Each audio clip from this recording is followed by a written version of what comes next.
This thing is a beast. This is my go-to steak sandwich. You are going to be shocked at how easy this thing is to make. It does not compromise on flavour. It is incredible. So let me show you how to make it right now.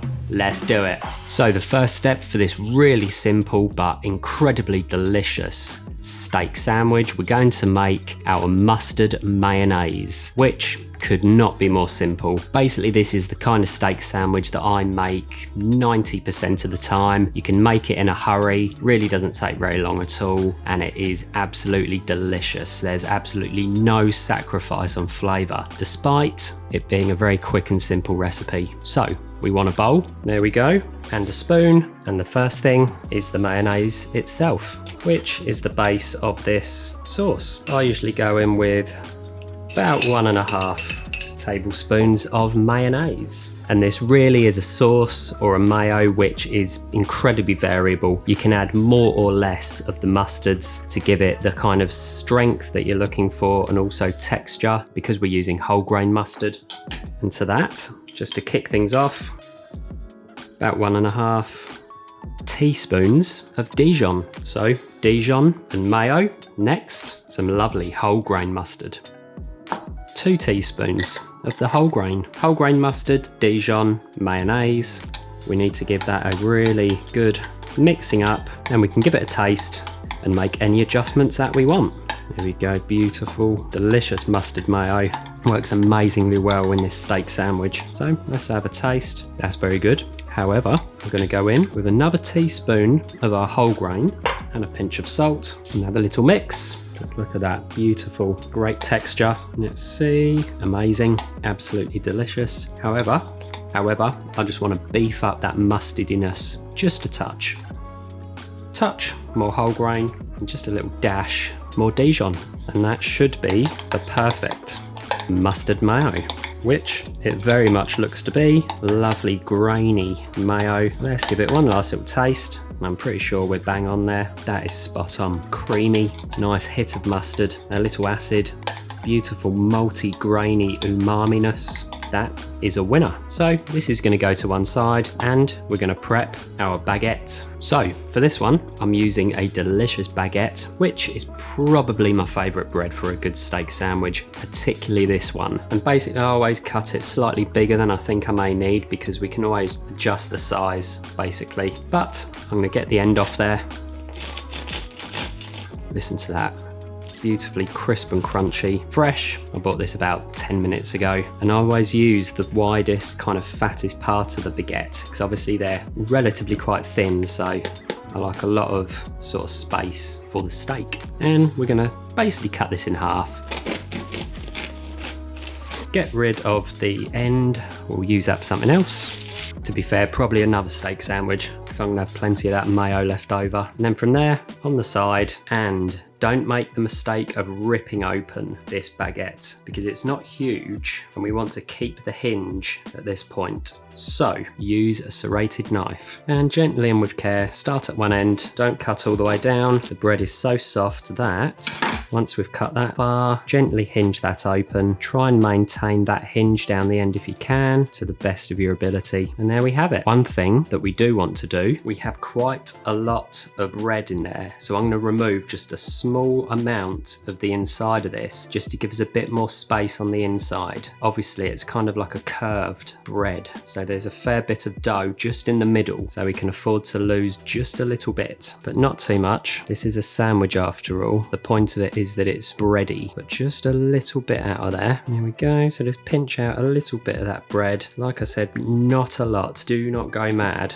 Just so obviously, you know, when it's closed like that, you've just got a bit of room here to kind of pack it out with a steak. You don't want this sandwich to be like huge like this, or else you can't even bite into it. So you want a bit of room so it's kind of substantial but manageable. Leave this side as is. That side's done, and that is ready to toast off. It's basically just going to go under the grill for a few ticks, just to get a little bit of toasting on the inside here. That way it's not going to go all soggy. We want to maintain some crunch in there. Let's do it. I like to garnish this particular steak sandwich with crispy onions, and I like to use chives. So we just want a little bunch like so. Make sure you have enough, but obviously we're not gonna need loads, of course. Bunch them up, tap them down with your knife to get them nice and even. And we are gonna dice these chives really nice and fine. So with your knife, quickly and confidently dice up your chive. There we go. The chive just adds a beautiful freshness to the steak sandwich, and it gives it a beautiful kind of fresh green, oniony-ish kind of flavour that works brilliantly with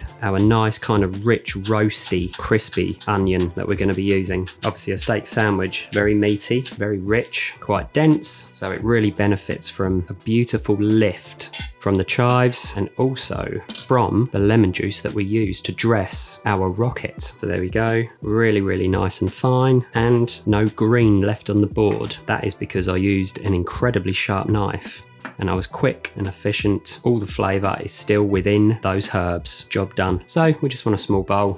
Get your chives in there, ready to garnish. I'll tell you what, I'm getting seriously hungry now. Here we go. Beautiful, fresh, vibrant chives. And those are going to be popped aside, ready for when we build our sandwich along with our mustard mayo. So we just want to turn on our grill to toast off our baguette. We want to just lightly toast off the inside of the French stick or baguette. That will avoid any sogginess. So get that on there, open it out as best you can, and just keep a very close eye. So we don't want any of the edges getting burnt because it's not sitting completely flat. Should only take a couple of moments. So keep a close eye on it. Keep checking it every few ticks. Gently open it out as best you can. If the smell is anything to go by, I think we are pretty much good to go. So let's have a look.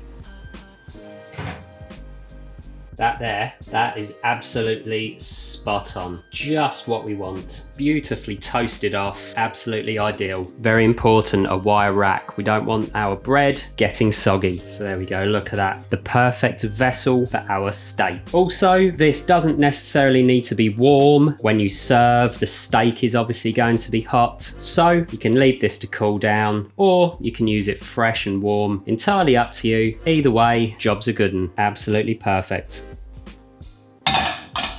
So time to cook the steak.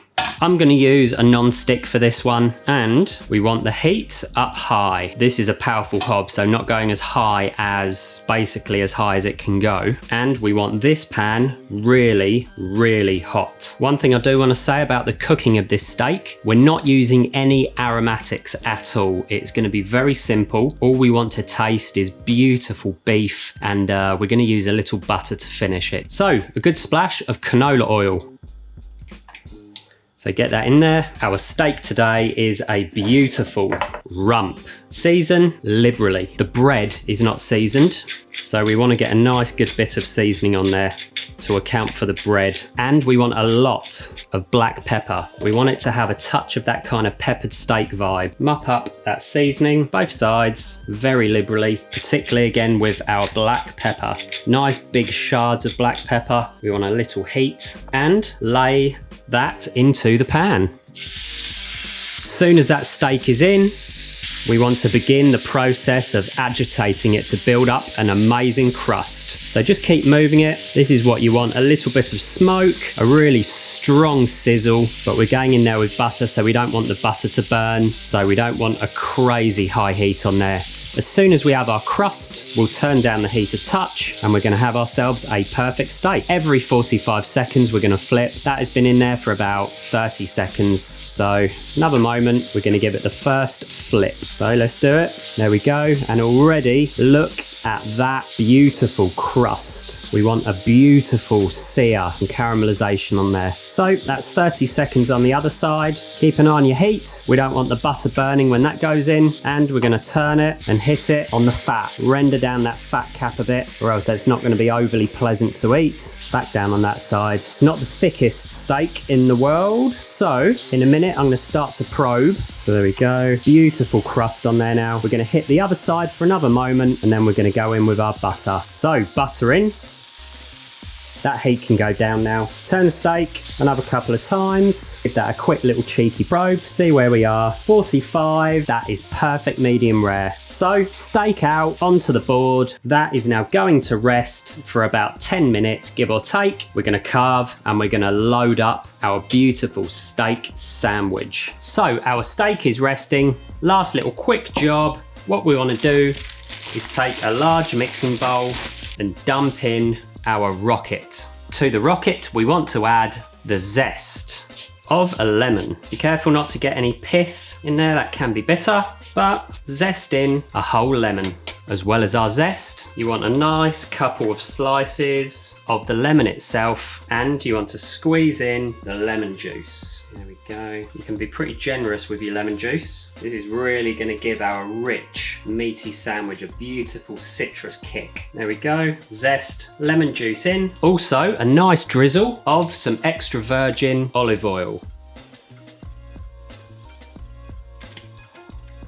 Perfect. A little hit of salt, a few twists of freshly ground black pepper, and you just want to nice and lightly dress your rocket in the oil, seasoning, zest, and lemon. You want to do this right as we build the sandwich so it doesn't go all soggy. Perfect. There we go, a beautiful dressed rocket salad. Pop that to one side, and there we have our perfectly rested rump steak ready to carve. And for this particular steak sandwich, I like to carve my rump a little thinner than I normally would. Reason being is that this is a steak sandwich. I don't want huge chunks of steak in there, which basically can kind of pull out when you're biting into it. Although this steak is lovely and tender, beautiful blushing pink, I still want slightly smaller kind of bite-sized pieces. There we go, perfectly slice that up like so. Lovely blushing pink, probably slightly over medium rare because we rested it that a little bit longer, but that is fine. So soft, so tender. Rump is typically a little chewier, but this is basically a really good rump from an incredible butcher's, so that is not going to be the case here. So there we go, look at that beautiful blushing pink, juicy, delicious rump steak ready for our sandwich.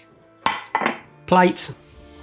Our bread. First thing that I want to go on is our rocket. Be really generous with your rocket. Then lay over our steak. Just get that all over the place. Looks like the bread was the perfect size. My goodness, look at that thing stacked. Drizzle over that juice.